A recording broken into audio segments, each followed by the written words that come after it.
higher education.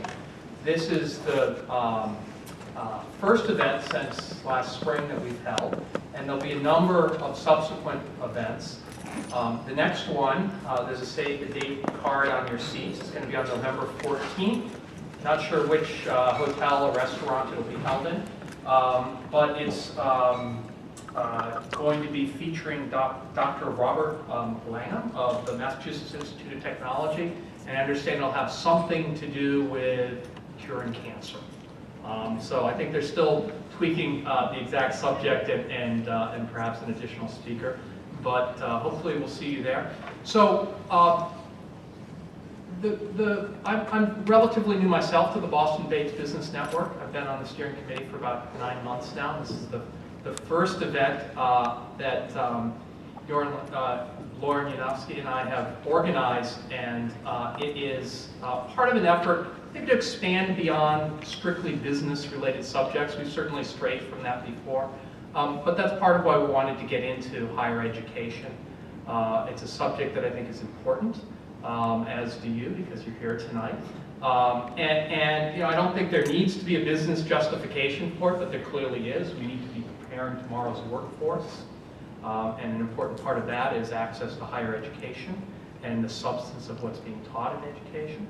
But beyond that, I think it's a completely appropriate subject for a gathering of Bates College alums and parents and other people with connections to the college, because since its founding, it's been at the core of the mission of the school.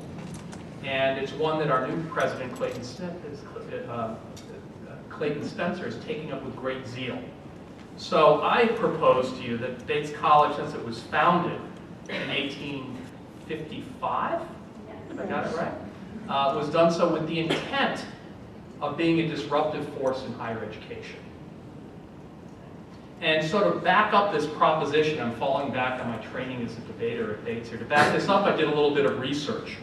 And so I actually went in, I found online the introduction to an honors thesis by someone named Tim Larson from the class of 2005, who doesn't happen to be here by any chance. That would be freaky for him.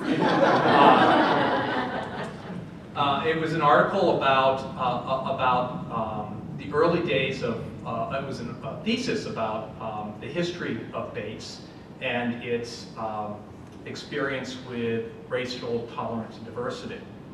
And in the introduction to that thesis, he quoted a Bates student article from 1877 by a Professor Richard Stanley, and the article was on a historical sketch of Bates College. In this history, Stanley described how the college, quote, has given most cordial welcome to young men of color, close quote. Stanley also claimed that Bates has been open to women from the first, in this respect taking the lead of all the New England colleges. The college has never refused free tuition to any worthy student who has asked for it. Some things have changed. It's significant, though. You know, we all know this story. The first coeducational college in New England admitted African American students from the beginning. No secret societies or fraternities. At the core of its mission was access to education for people from various socioeconomic positions that would cause difficulty in obtaining higher education.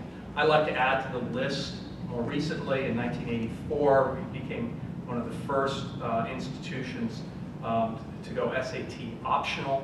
So we've been on the cutting edge in a lot of ways.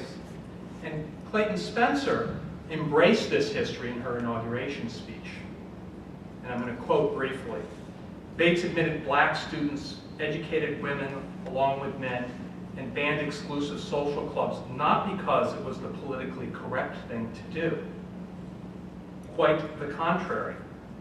These policies were seriously politically incorrect in their time.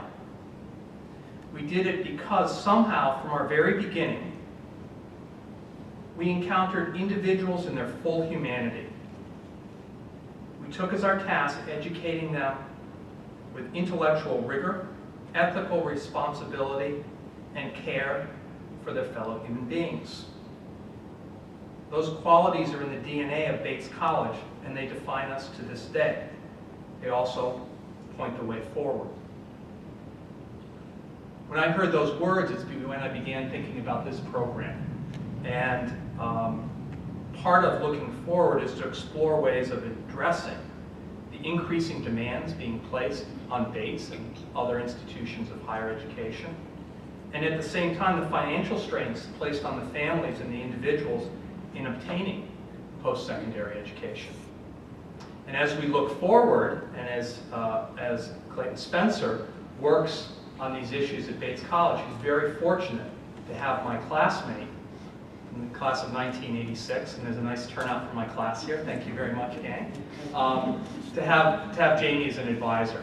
Jamie's been on the board of trustees at Bates since 8 years. 8 years now. Jamie is currently serving as the president and CEO of the Lumina Foundation, based in Indianapolis. So it sounds like you live out of a suitcase as much as you do in Indiana. It is the nation's largest foundation focused on private education, particularly on making systemic change and increasing post-high school access to learning.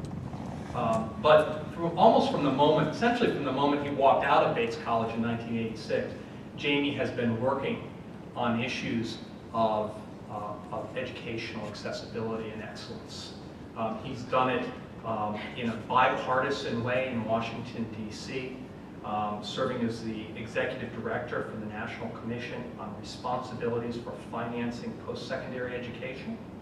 And then in 1993, he was the founder and president of the Institution for Higher Education Policy, an independent, nonpartisan organization regarded as one of the world's premier educational research and policy centers.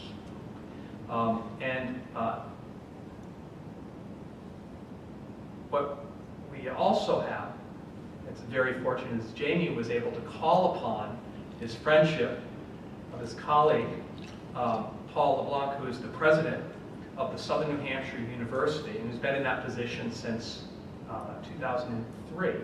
And before that, served as the president of Marlborough College from 1996 through 2003.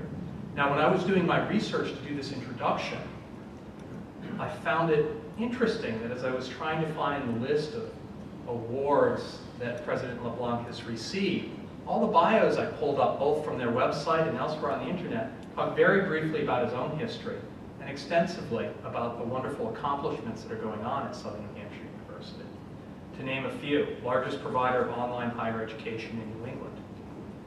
2001, Fast Company magazine placed you at number 12 in the world's 50 most innovative companies, the only university on the list, recognized by the Gates Foundation for innovations related to increasing graduation rates. Just last month, President Obama recognized President LeBlanc and Southern New Hampshire University's work with competency-based learning in his speech on higher education reform and citing its relationship to affordability in higher education. Now, what I couldn't find on the internet, but that I found very interesting in President LeBlanc's background, is he's also a student through online learning. He's a student of the Berklee College of Music, where he's taking an online course to learn how to play guitar. And apparently when he tweeted about this, the folks at Berklee were so thrilled that he's acknowledging being a Berklee student, they sent him a box full of T-shirts and other things worthy of a college dormitory. So, but the point of having both Jamie and Paul here tonight is that they are truly leaders in the national conversation about reforming and transforming the challenges that we are facing in higher education today. And so I'm just thrilled to have them here, and I'm thrilled that you've come out to hear them. So thank you very much, Jamie. Thanks very much, Ken. Good evening, everybody. Good evening. As Ken said, Jamie Marasotis, proud member of the class of 1986. Trustee of the college, my Day job is this little foundation in Indianapolis called the Lumina Foundation. We are the nation's largest supporter of higher education. We are a relatively new entity, started in 2000, which is why we don't have the name recognition of a Ford or a Gates or a Kellogg. But in our space of higher education, as President LeBlanc can testify, you unfortunately have to live with us in higher education, because Lumina Foundation has turned out to be an important player in the space. Like President LeBlanc, something that you didn't find out about your search, I am a first-generation college graduate. Came from an immigrant family, grew up outside of Hartford, and am very happy to say that my Bates experience truly changed my life, transformed not only my life, but I think the lives of many people in my family.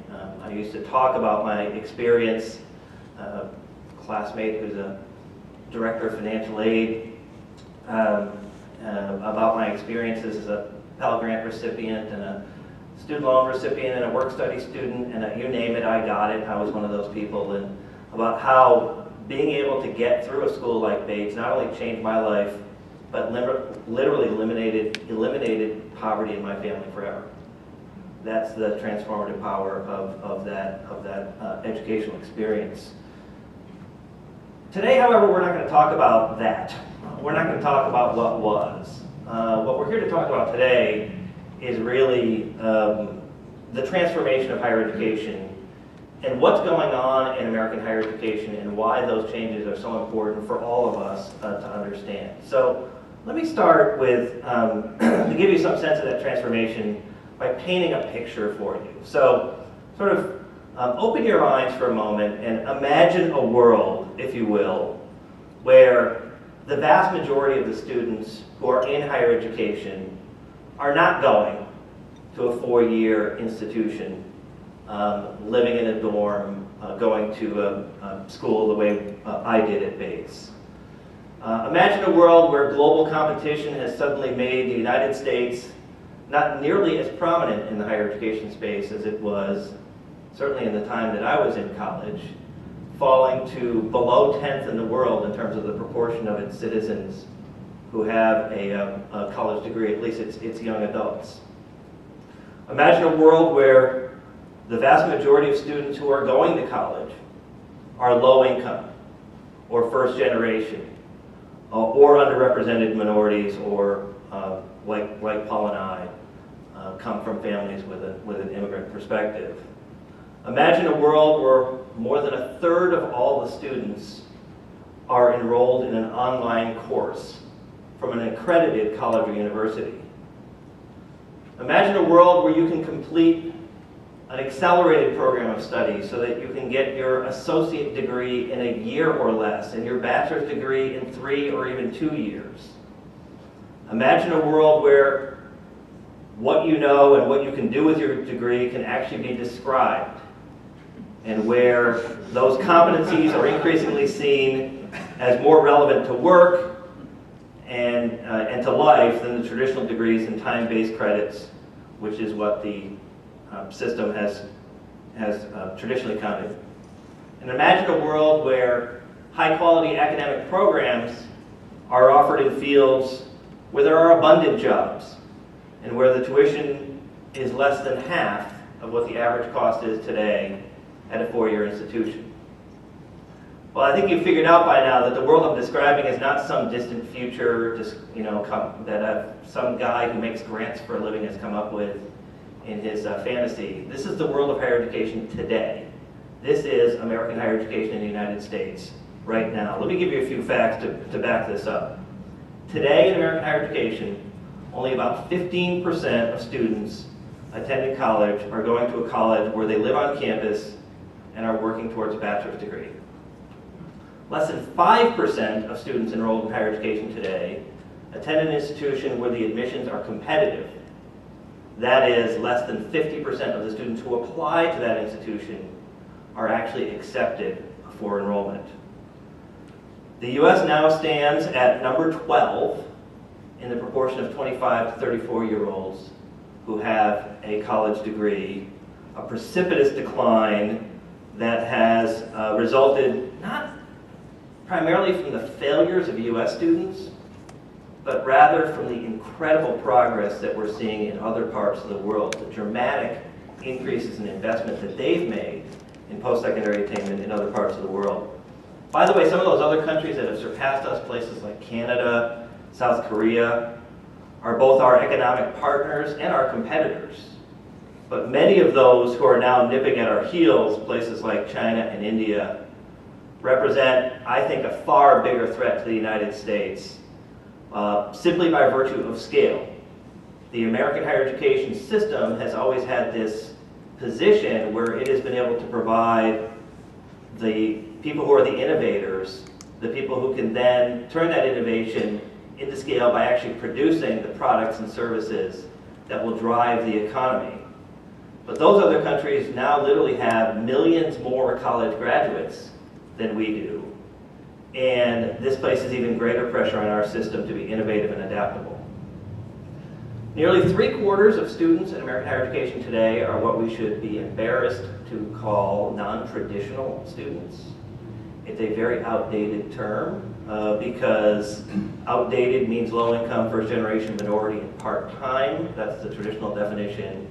That's about 70%, 75% of the students today. So-called traditional students are now the distinct minority, and for that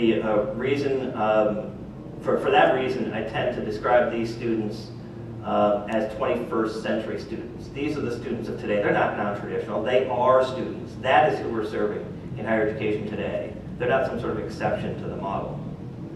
In today's higher education system, 2/3 of all nonprofit colleges and universities offer at least one degree program, not just an individual course, but one degree program where most of the coursework can be done online. Many of these programs are running parallel with the so-called traditional programs of study. Now, I say so-called traditional because we've already seen an impressive number of students who take online courses as part of their regular course of study in American higher education. Right now, today, there are about 20 million students enrolled in American higher education, and of those 20 million, about 7 million are taking an online class right now. So, what about those points that I made about the accelerated programs of study and the competency-based degrees? They're also a part of today's reality. The growing number of community colleges, including in Indiana, where I now live, have developed accelerated associate degree programs where students enroll in programs where they essentially treat their education like a job. They go to school from 9 to 2 or 9 to 4 every day. They're in block scheduled classes. They receive a modest stipend to reduce or eliminate the need for work while studying. By the way, the graduation rates in these programs of study are more than twice what they are in the regular programs of study. Four-year schools also have accelerated programs of study. They also have a variety of techniques that they use, including competency-based learning models, full-year enrollment, and other strategies. You're going to hear about one of the most exciting and interesting of those in the country in just a moment. And finally, this idea that you all giggled about, and I understand you're giggling, about degrees actually having specific value that can be described as competencies, showing what students know and can do, especially in terms of their critical thinking, their problem solving, their analytical capacities, which, by the way, is what employers say that they need the most. This is not some far-flung fantasy. Lumina Foundation has actually developed something called the Degree Qualifications Profile. It actually articulates what these competencies are at the associate, the bachelor's, and the master's level in those sort of generalizable skills areas. Southern New Hampshire University is one of 300 institutions of higher education in the United States that is now essentially doing a large-scale beta test of that tool. The idea behind this, by the way, just to be clear, is not to create a lowest common denominator, which is what people immediately fear when they hear about it, but to set the bar higher so that all degrees meet a higher standard of excellence, and where individual institutions of higher education can then develop their unique programs that help them differentiate themselves on things like their use of innovative curricular materials, or their student research, or their employment offerings, or any of a number of other factors. So the question is, does this modern world that I've just described mean that Bates and schools like Bates are in trouble? Well, let me say clearly, and to add to what Kent was saying, I would say adamantly no. At least not as long as Bates continues to do what it has always done, which is to adapt and to change and to respond to the world in which we live. Kent mentioned some excellent examples from Bates' history, from the abolitionist establishment, co-educational institution, to the elimination of the SAT for admission, ironically around the time when we entered Bates. I'm just saying. And more recently, as a nationally regarded pioneer in the space of service learning. So Bates has been at the forefront of these kinds of changes. And it right now is fortunate, very fortunate, to have in President Clayton Spencer a visionary leader who both respects and values what Bates is about, while also recognizing that Bates' greatest asset is its adaptability, its responsiveness. There's lots of examples from what Clayton is doing right now and more to come that I think are fully illustrative of that. So why are we seeing this transformation taking place in higher education? I think there are several important reasons, and I'm going to primarily just talk about one of them, but there are several that I think are important. Perhaps the biggest, though, is the fundamental issue of our societal demand for talent. What's happened to us in American society is that the need for talent has increased very dramatically for human capital development. In today's economy, this is absolutely essential. And if you look at, and perhaps this group knows better than most, the demand for people with some form of post-high school education, you can see how rapidly that demand increased. In the knowledge economy, the skills and knowledge that can only be obtained in post-secondary learning environments is required for about 2/3 of all of the